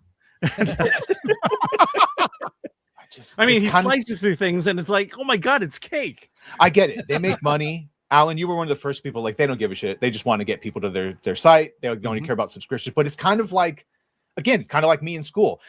You're doing the bare minimum and you're not applying yourself. And it might be enough, but it would be so much better if you would just do the little extra and hold people to a higher standard. This is a societal issue. We've let our children, I'm gonna use this the royal we've let our children descend into fucking just monkeys scrolling through shit with no attention span. We need to force them to develop, and Robert talks about it. And so without sounding pretentious, we need to help kids understand how to watch shit and take in media and think about things. Right, and that's not Netflix's responsibility. I just said it's our responsibility. Right? Yeah. As a society. Yeah. But I also go down to the filmmakers that are signing the contracts and making the content for Netflix. You don't have to take the money. You can work for somebody else, but Netflix is probably the biggest game in town at this point that, they just have unlimited amounts of money to get Matt Damon over there. And so, it's like, okay, I'm going to pay Matt Damon the Russo brothers. I forgot how much they made for the Electric State, but they spent a boatload of money to get the Russo brothers to make crappy movies for them. And there it is. If this is what they're doing, I don't know how you compete with that in Hollywood, except you got to starve the streamers out. But that's a whole different topic for another whole other thing. Yeah. Hey, let's switch topics here to this. Behind the Buffy reboot cancellation. Yay, more good news. This is big. I know you've got notes for the story, Badger, but the things that have come to light are really indicate this would have been a disaster if it moved forward. Yeah. Would have been disastrous. Give it to me. Right.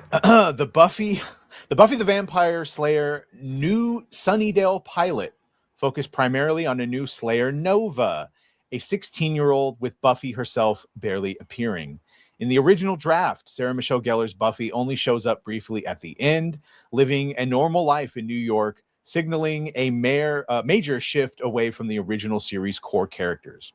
Despite high expectations and major talent attached, Hulu ultimately decided not to move forward with the show.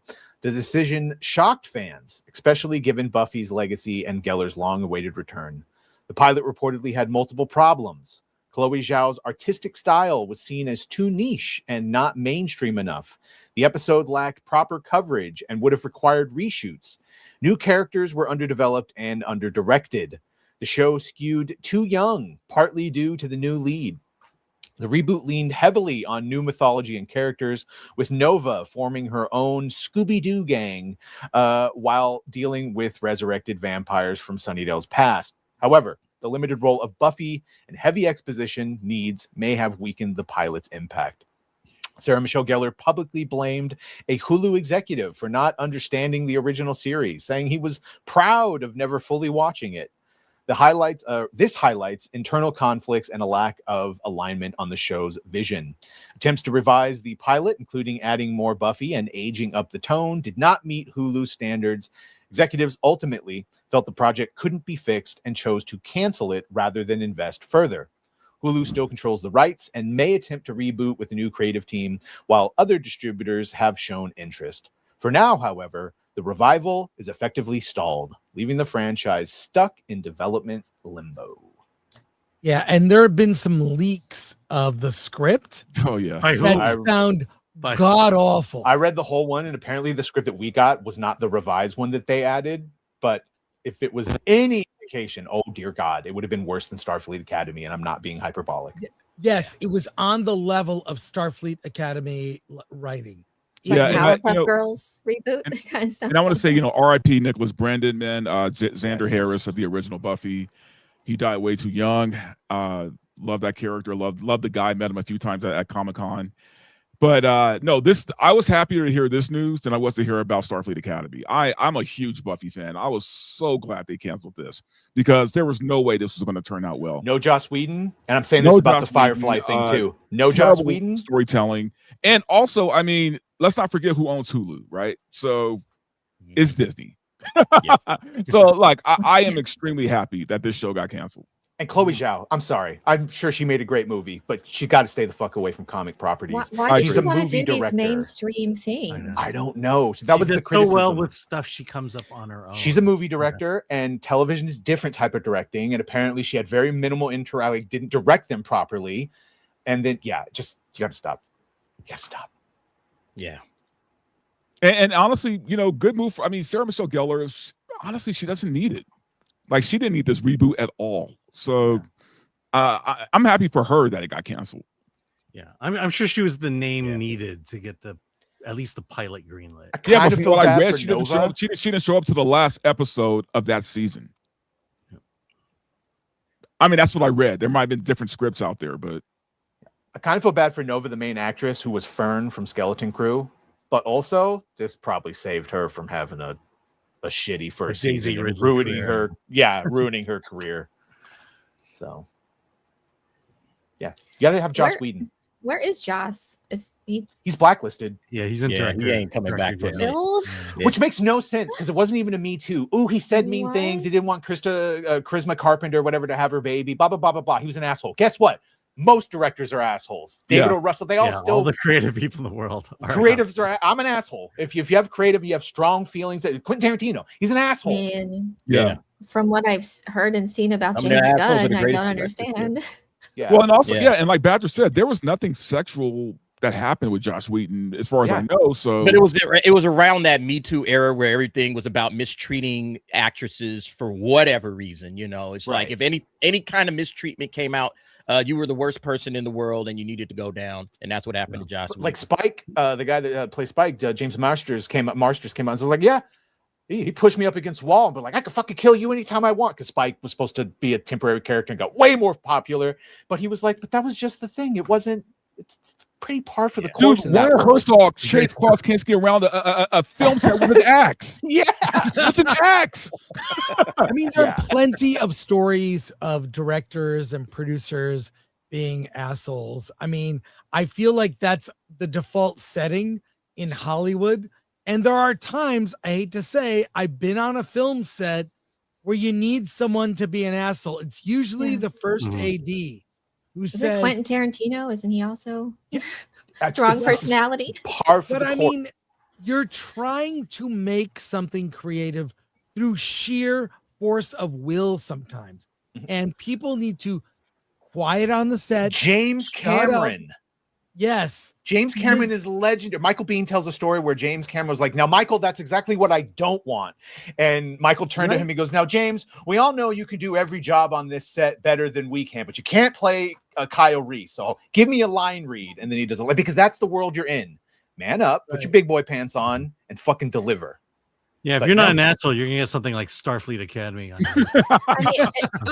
I've never been on a set. I have no idea, but y'all would know better than me, obviously, from the film side. But there's so many people. You are coordinating with hundreds and hundreds of people in different departments, and it must be and long days. I'm sure. I mean, there's got to be 14-hour plus. got to be an environment that will, you'll butt heads with people, and you're again trying to create art in this collaborative fashion must be really tough. And that's why certain people can do that.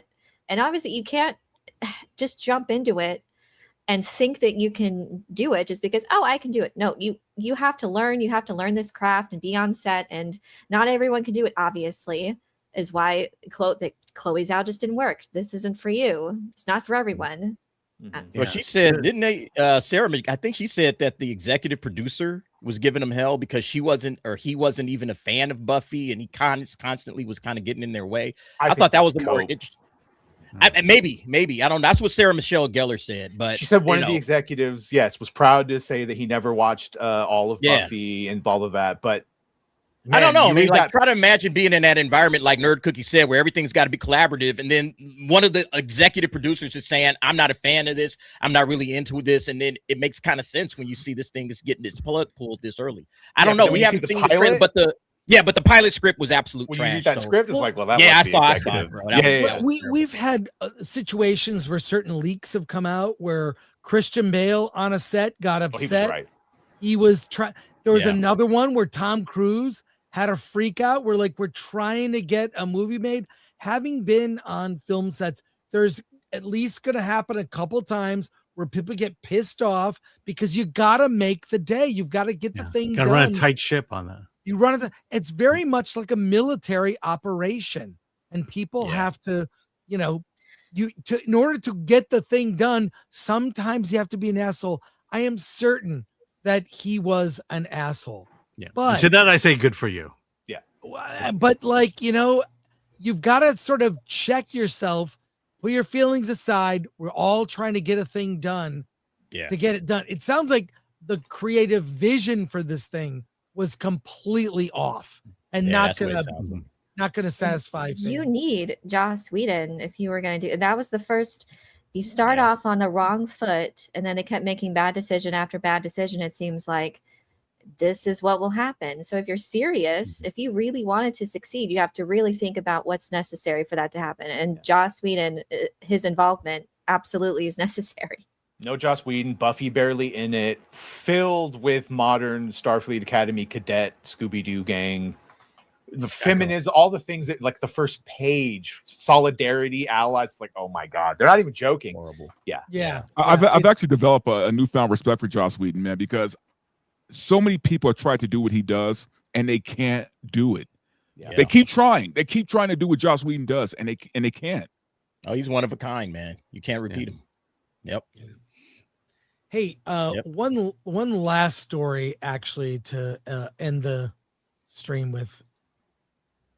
Why are Dune Part 3 and Avengers Doomsday opening on the same day?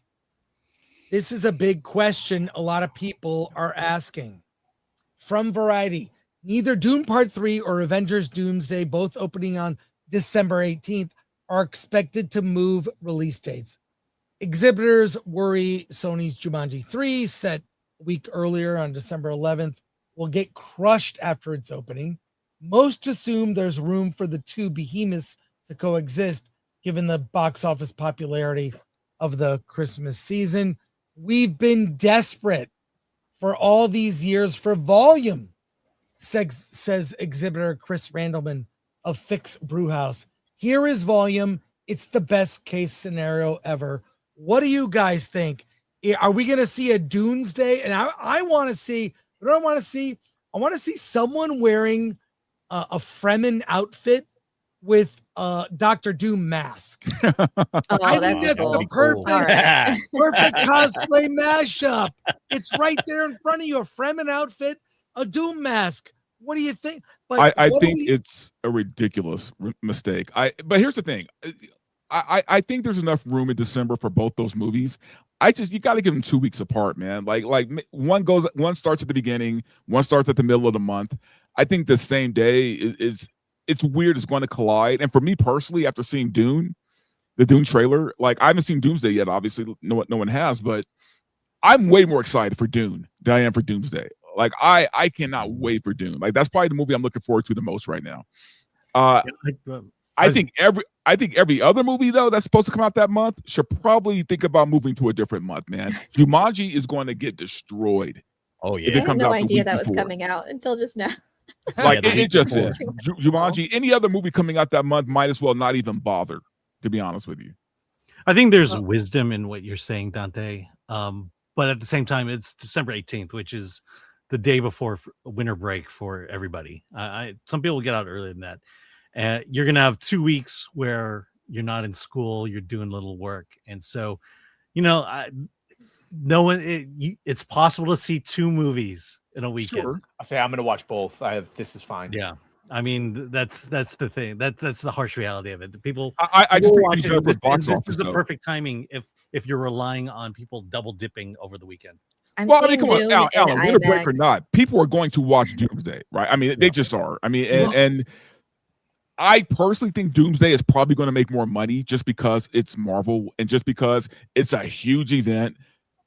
Everyone's curious. Everybody wants to see what happens, even though I think Dune is going to be the way better movie. But I Will it be think splitting profitable? them just That's the thing, though. at least a week apart would be financially a little bit better for both. I don't think that Marvel's gonna move Doomsday. I don't think they'll move it. Dune Part 3 is committed to IMAX screens. Yep. And So Doomsday by the will way, not if be you on look IMAX. at past years, big movies open on the same day. They go head to head. That used to happen. You got a weekend. You can see one movie on Friday, another on Saturday. Yeah, but Chris, that was before movies were $20 a pop. Barbenheimer was and the it's end of Christmas. July. We're talking about Christmas Barbenheimer was month, end right? of July, and both made $1 billion. Yeah, but we're talking about Christmas month where people are spending money on gifts, right? And then you're going to drop 2 huge movies on the same day. But somebody's Christmas going to is lose a big money. movie. Christmas One is of those probably a 2 movies bigger are losing money. movie, a movie weekend or week compared to middle of July or end of July. I will predict, if they hold to the date, that Doomsday will get re-released on IMAX screens after the 3rd week when Dune is out of IMAX screens. They'll do a push to, now it's on IMAX. You can see it IMAX screens. To Alan's point, though, about, because that was kind of my thing. I was like, well, what about fucking Barbieheimer or whatever? But then people will say, but those are 2 very different types of movies, as opposed to Dune and Doomsday, which has a lot of the same audience. But I still don't think it's fine. We can see 2 movies. They're happy. Let But people one be movie happy. looks fun and the other is Dune. I think How dare being you? Dune 3, I think being Dune 3 also helps because it's the end and people are going to want to see how this thing wraps up. So that's not going to keep people from going to see it. It's like, okay, it's the end of the trilogy. It's the last one. Let's go check it out on that alone. That's going to drive, folks into the theaters to watch Dune. And then, of course, Marvel. So I don't see this being an issue. Wait for a trailer. I think When it's we see absolutely you guys are going to work underestimating out really well. You guys I'll are take underestimating the economy right now, man. Like I think, look, if this were July and they both came out on the same day, I'd be like, oh yeah, fine, no problems, right? But we're talking Christmas, we're talking December. It's going to be a little tight for some people, man. And choosing between, some people are going to be choosing between one of the 2 instead of seeing both of them. Well, they have. Well, I think the one that's going to lose out is Jumanji because people are going to hold their money out and say, okay, I'm not watching Jumanji. I'm going to go, Jumanji's good. Absolutely. Jumanji's the dark horse here. But why do you think Disney wanted to choose this? Because Dune, Warner Brothers had Dune Part 3 for quite a while before, and they already had that IMAX deal, so it would have been stupid for them to move it. My guess is Disney needs more time with with Doomsday. The notes I've kind of heard say it people that Yeah. there's just limited release windows, so you're not and they competing have with your to own come out this movies. year. There's no not coming out. Okay, but it's not like it's not like a year where there's so many things coming out, right? You're telling me these guys couldn't space out their movies just a little bit? It's like, okay, so between now and what, September, like there was no window for them to release two of the biggest movies of the year. Yeah, I mean, I would have to think that Dune could have come out this summer. I think Doomsday. Yeah, look, this summer has got like every weekend in this summer, there's a big movie dropping. It's not like there's a open window, wide open window. There's a lot of heat coming this summer. Yeah, but no heat like those two movies. Though. Not like those two. Yeah, Dune would have definitely dominated whenever it dropped, but it would have been up against some kind of competition. And again, like Elaine said, this was like Dune was already had this slot. Doomsday moved into this slot. It was supposed to come out May, right? Wasn't it May of this year? That's true. May. Yeah, Doomsday was supposed to be out and they bumped it back. So I think, like Dune really shouldn't have to move. See, if I were doing this, I would put Dune out Thanksgiving weekend and screw Disney even more. If they're good, Dante, the price you won't mentioned matter. Dante, you mentioned we haven't seen a trailer for Doomsday. We have. There were 4 of them. I mean, Don't a real you remember? trailer. Yeah, and they a weren't real great. trailer. Still don't know what the movie's about. I mean, but the lack of enthusiasm and one trailer drops for Dune Part 3, people are going nuts. They've completely forgotten. I'm for one am excited. I want to see which one makes more money. Can I just Can't respond get to the war chant Dante's out of my head. Dante's comment about like they're too expensive and people won't go to see both? Look, the complaint about movies being too expensive is really more a complaint that they're not worth it.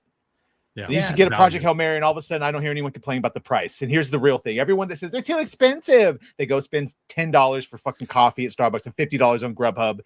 If it's good, people will pay to go see 2 movies. Okay, but even if it Badger, costs them a movie $40. like Project Hail Mary, you're not necessarily taking the kids to go watch, right? It's like, for the most part. I mean, yeah, some people do, but that's not a kids movie. We're talking about movies where families have to go together, right? I would not take my kids to see Dune. Okay, so then Doomsday wins, right?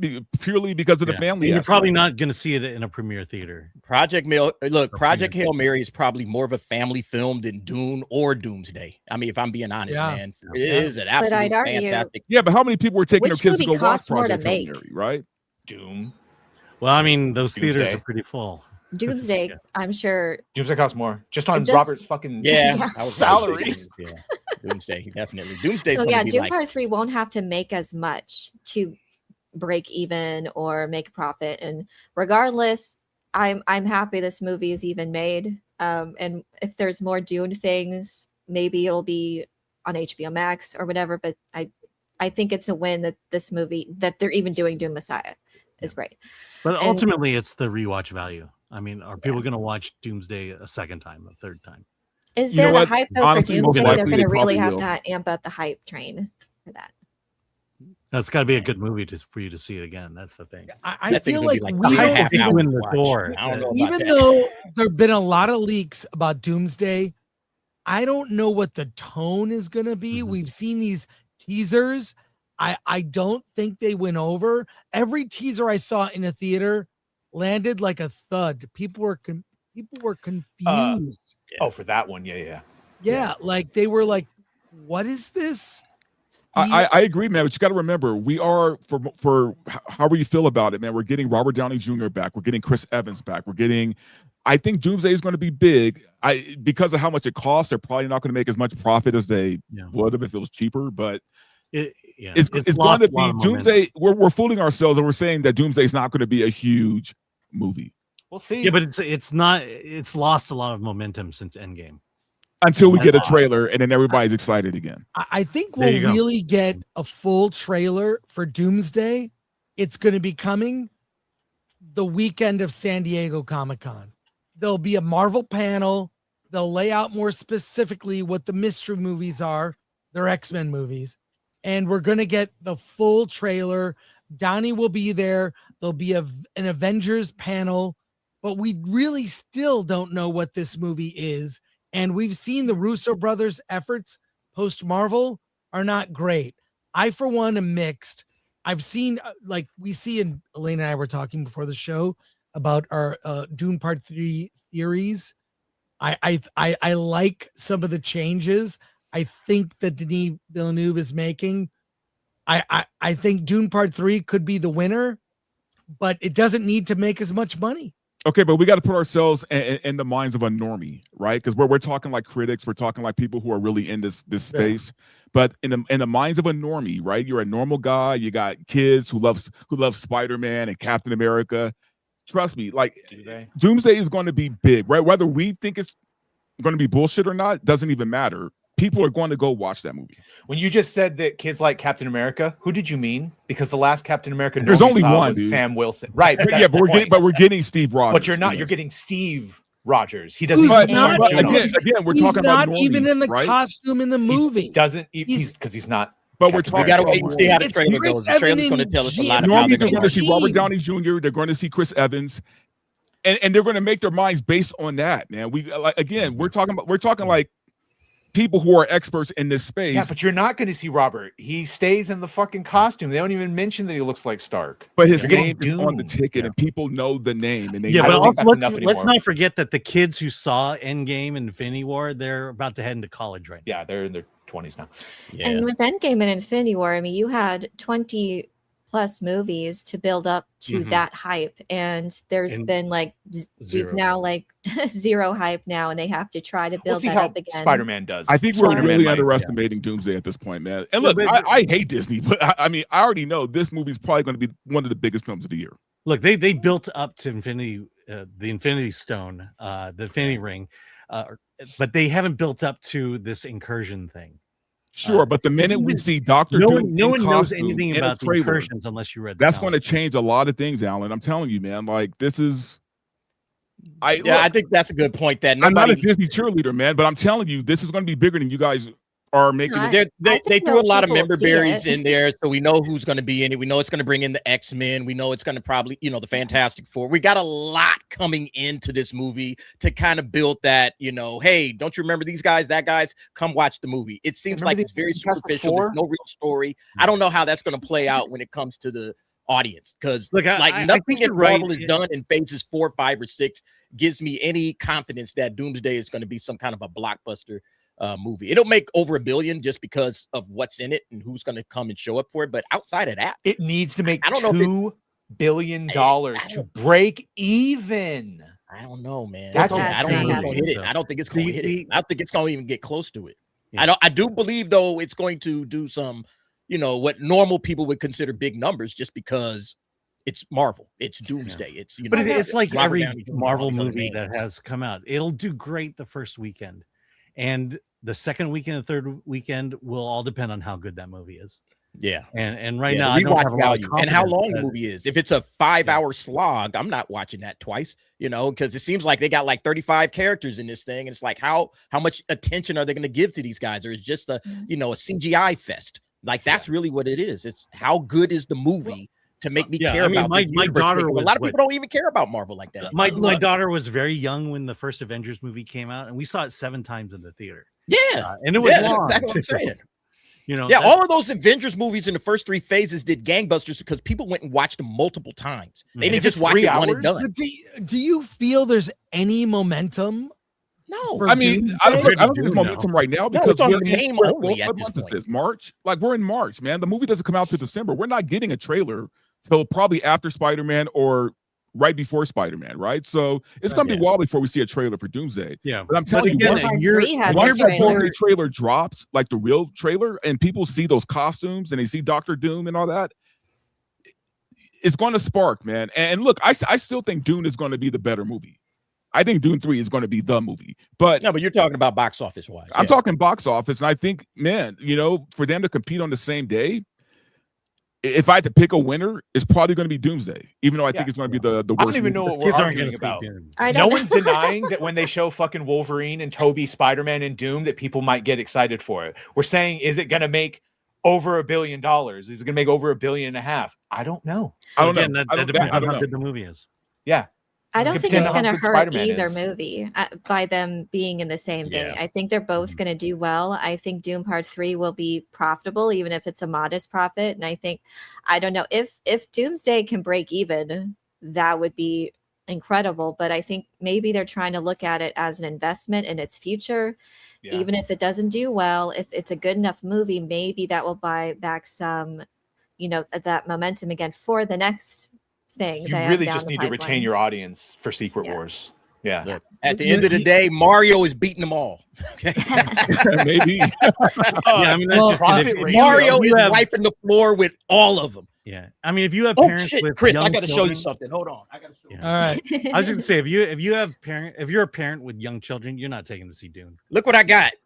Is that the Nice. popcorn bucket? This the popcorn bucket, the Yoshi popcorn bucket, man. Nice. I just got it. Shout out to Mike Wally, who is my who sent this to me. Here you go. Look at that, man. I got a better Oh, bucket. that's awesome. Look how big this Battle thing of is, the man. buckets. Look at This is that. the It bucket. looks Look like at it that. can There hold you go. a good amount of popcorn. Nice. Oh, he said, fuck Godzilla. yours. That's from Alamo Draft House. Oh no. Oh no. See, look. Slightly Yeah. used. Slightly used. Hey, this is for popcorn only, folks. Why is that bucket All leaking? right. Popcorn only. No, there's nothing in this bucket. Where'd you go, Chris? We lost Chris. He's going to spend This thing time is with his awesome. Godzilla. Oh, is he going to get his popcorn bucket? Oh, Yeah, what will I know. Doom Part 3's new popcorn bucket be? Oh my We god, get I have no a idea. navigator Oh tank, my I hope. gosh.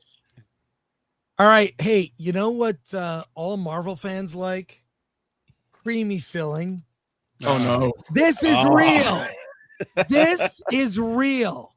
Okay. This is the stuff of Doom, Dr. Doom Oreo cookies. And I'll just say running on empty food reviews. Oh no. I'm gonna eat one of these cookies. Well, I have mine. I am- too. Word of the week. Oh wait, Oh, Alan, you got yeah. cookies too. Let's do Yes, it. there we go. Does No, that I say bought this mass a while ago, but I'm sure decadence? that doesn't matter. It'll taste just as fresh. But okay, I have need to know what cons- this tastes like. Go Okay, ahead. Yeah, I have want to know right concerns. now. I Tastes have like suffering. concerns because on the cover it says masked decadence flavored. It's color changing cream. It Oh, that literally sounds awful. is color changing cream. I don't know that I like food. that would RFK change does its not color. like this. Alan, why don't you go first? I want to see your reaction. Hey, I'd like if to you open see it, it loses value, man. Okay. See the demons come out of Don't it. worry, Yeah. I'll save It's these for science, December. Dante. We I'll need only to eat know. a few. Yeah, Yeah. 10 years from now when Don't I worry, open it, they'll it's full keep. of maggots. If you Alan? eat it now before your colonoscopy, they will see you radiated on the inside. You don't even have to drink that liquid. Okay, Alan. Okay, so Let's here we see your go. honest review. Why is Oh, it that does black? not look Do good. you Oh, have Wait, wait, any wait, I thought it- milk? Look at what the hell? It's Why not is it- green. It's Why is it black black? on the inside. How What's does wrong it? with How does black? the color? Well, change it's supposed to happen? change colors, right? So let's see it change There we colors go. after you Yeah, bite go it. ahead. Wait, do you need to dip it in milk? For Does to it change change colors in your colors? mouth? Open his mouth? What did we do? How do you? No.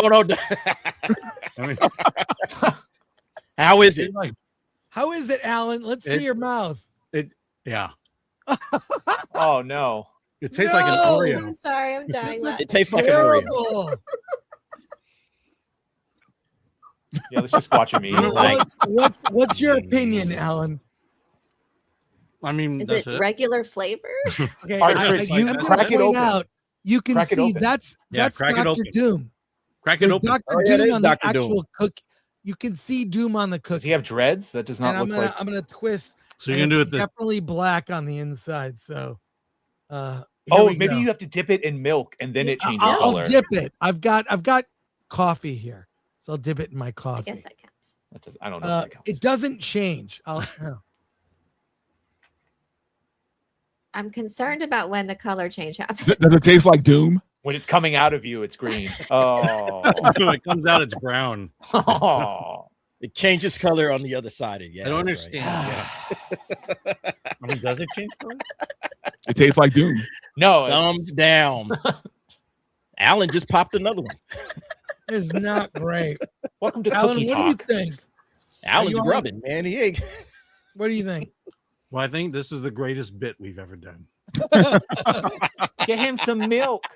Maybe they thought people wouldn't actually eat it, and it was just Well, I mean, this is the hype for this film. Are Dr. Doom Oreo cookies, which you can get. I don't know where did I get these.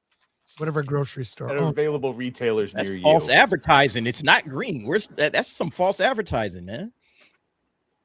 I still say dip it in milk. It probably changes color. It probably changes in Coffee's not milk. And by the way, the mug with my coffee, I'm dipping the Doom cookies in a Dune mug. Oh, wow, that's there we go. Topical. Doomsday to life. Here is the mind killer. There you go. So, Alan, what's your review of that cookie? It's an Oreo cookie. I It's don't black. notice anything different. Yeah, it's got black frosting. Not that Black. there's anything wrong with that. So, there except you go. I'm not. I can't figure out how now to get an ID anymore. So. Did you take vitamins this morning? You're on fire. What's going on? Oh, well, Alan, that improv class is paying off, man. Yeah. Well, I'm not a fan of these cookies. I don't eat Oreos that often, but I would totally buy like Dune cookies. I would buy like spice melange or something, cinnamon cookies that are kind of Dune themed. Little sandworm cookies. Whoever has the best popcorn bucket will win. Yes. Will win Doomsday. What is it? Well, they'll do a Dr. Doom head popcorn bucket. That'll be a bucket. And then what do you do for? You gonna have a sarcophagus or something like? Or it better be Edric's tank, and it better not be that thing in the trailer. Let me saw. Yeah. I need a full-on, gloriously weird navigator in a tank, and that should be the popcorn bucket. Yeah.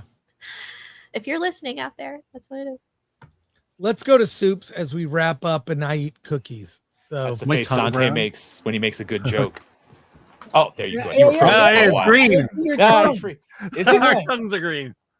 Oh, it is changing colors. That's barely. Oh, your tongue wow, it changes color. Oh, okay. Man. I have a green. Nah, I really I have ain't a eating them. green tongue. I'm glad that's what that is. That's crazy. All right, let's go to soups. And that's how the plague was started. Hemorrhoids hurt for 5. They will never learn because Starfleet Academy is still used to promote Paramount Plus in Australia. Even today, Star Trek is feckin' dead. Dead. DEAD. Dead. Yeah. Love your avatar, Baron Harkonnen. Thanks, Hemorrhoid Hurts. Not another name for 5. The new Slayer also would have attracted a lot of the wrong people, in my humble opinion. Thanks, no. What? CB Legend 11 for $199. Brand new day making 2 bill after trailer numbers. Nah. That trailer, it looked fun. It looked fun. I'm still not a big fan of Zendaya as MJ, but the trailer looked fun for Spider-Man.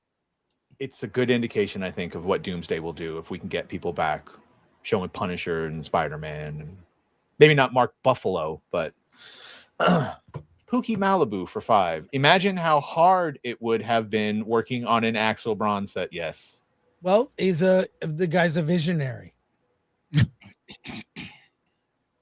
I'm sure it'd be very hard. CB the Legend for $199. I'm ready for Doomsday. Cannot wait. Yeah, if they're smart, they'll just double down on the Doomsday thing. CB the Legend for $199. Theaters should stay open 24 hours until Xmas. Yeah, they should do a Marvel marathon leading up to. I would go to I won't do that. I would go to a Dune marathon. I want to see all 3 films at one time. Like if they sell that, I'm doing it in IMAX. Yeah. The 1A train for 20. Saw Project Hail Mary on Saturday night. It was amazing. Even better, my local theater was packed. Long line at concessions, every seat taken. Haven't seen that here in South Carolina in a long time. It was South very Central South Carolina, South Central Minnesota. It was very good to see. Let's keep it up. Go Vikings, and thank you for the 1A train. Appreciate that. Pilgrim Media for 2. I won't even strawl any movie Pedro Pascal is in. I won't watch. Steel. Okay. Good. Yeah. Notice there's like no hype behind Mandalorian and Grogu.